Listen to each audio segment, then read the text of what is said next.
तो भाई कैसे हो आप लोग। स्वागत करता हूं आप सभी का एक और न्यू टॉपिक के साथ में।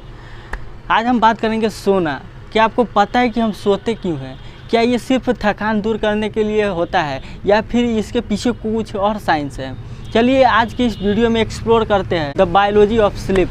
आपको लगता होगा कि सोना बस एक रेस्ट मोड है, but actually sleep is more complex. जब हम सोते हैं हमारा ब्रेन और बॉडी काफ़ी सारी चीज़ें करती है।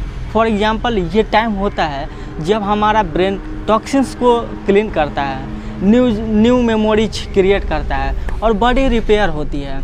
तो स्लीप एक तरीके से हमारे बॉडी का मेंटेनेंस मोड है। स्लीप के भी टाइप्स होते हैं, दो मेन टाइप है, REM यानी रैपिड आई मोमेंट स्लीप और non REM sleep. REM sleep वो होता है जब हम सपने देखते हैं, और नॉन REM स्लीप के 3 स्टेज होते हैं जो डीप स्लीप के लिए ज़रूरी होता है। हर स्टेज का अपना रोल होता है, जैसे कि मेमोरी कंसोलिडेशन, मसल रिपेयर और एनर्जी रीस्टोरेशन। हमारे सोने का एक साइकिल होता है जो अप्रॉक्स 90 मिनट का होता है। एक रात में हम मल्टीपल स्लीप साइकिल से गुजर चुके होते हैं। पहला नॉन REM स्लीप आती है, फिर REM स्लीप। ये साइकिल रात भर रिपीट होता रहता है और हर एक साइकिल के साथ REM स्लीप का ड्यूरेशन बढ़ जाता है। मतलब आपको रात के इंड तक आके ज़्यादा विविड ड्रीम दिखते हैं। अब सवाल उठता है कि हम सो क्यों रहे हैं। सबसे पहला फिजिकल बेनिफिट, स्लीप से हमारी बॉडी मसल रिपेयर होती है, हार्मोन्स बैलेंस होता है और इम्यून सिस्टम बूस्ट होता है। अगर हम सही तरीके से नहीं सो रहे हैं तो ये सारे फंक्शन डिस्टर्ब हो सकता है, जैसे आपके मूड, एनर्जी लेवल और इवन मेटाबॉलिज्म। और सिर्फ बॉडी नहीं, ब्रेन भी रिपेयर होता है। सोते वक्त ब्रेन न्यू इन्फॉर्मेशन को प्रोसेस करता है, यानी जो भी आप दिन भर सीखते हैं उसे प्रॉपरली स्टोर करता है। इस प्रोसेस को मेमोरी कंसोलिडेशन कहते हैं। आपके अटेंशन स्पैन और प्रॉब्लम सॉल्विंग स्किल भी इम्प्रूव होती है अगर आप सही से सो रहे हैं तब। अब अगर हम नहीं सोते हैं तो क्या होता है? स्लीप डेप्रीवेशन के काफ़ी इफ़ेक्ट्स हैं। सबसे कॉमन है इरिटेबिलिटी, मूड स्विंग और कंसंट्रेशन इशू।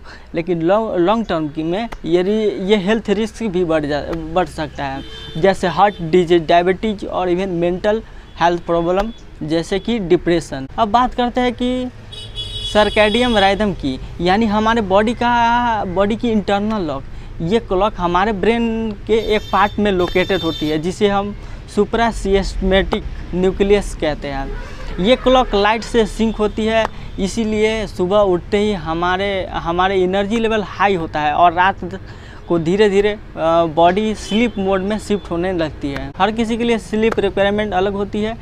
न्यूबॉर्न बेबी को 14 से 17 घंटे की नींद जरूरी है, जबकि एक एडल्ट के लिए 7 से 9 घंटा का स्लीप एफिशिएंट होता है। तो quality of sleep matter more than quantity, यानी 8 घंटे की ब्रोकन स्लीप से 6 घंटे की डीप और अनइंटरप्टेड स्लीप बेटर होती है। तो हम क्या कर सकते हैं बेटर स्लीप के लिए? पहला चीज़, कंसिस्टेंट स्लीप शेड्यूल रखिए, यानी सेम टाइम पर और सेम टाइम पे सेम टाइम पे सोना और सेम टाइम पे उठना। स्क्रीन टाइम को रिड्यूस करना, उसके बाद में लाइट और नॉइज़ को कंट्रोल करना स्लीप एनवायरनमेंट में। और सबसे इम्पोर्टेंट है, सोने से पहले रिलैक्सेशन टेक्निक ट्राई करें, लाइक मेडिटेशन और डीप ब्रीथिंग। कुछ लोगों को स्लीप डिसऑर्डर होता है, जैसे कि इंसोमिया,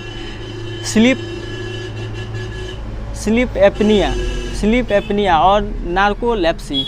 इसके लिए मेडिकल एडवाइस लेना ज़रूरी होता है। अगर आपको लगता है कि आपको सोने में दिक्कत हो रही है या फिर दिन भर स्लीपी फील करते हैं तो एक स्लीप स्पेशलिस्ट से कंसल्ट कर सकते हैं। तो गाइज, अब आपको पता चल गया होगा कि स्लीप सिर्फ रिलैक्स होने के लिए नहीं है, बल्कि हमारी बॉडी और ब्रेन के प्रॉपर फंक्शनिंग के लिए ज़रूरी होता है। सो अगले टाइम जब आपको कोई बोले कि आज मैं पूरी रात जाग गया, तो समझ जाओ कि उनके हेल्थ के साथ कंप्रोमाइज़ हो रहा है। आज के लिए बस इतना ही।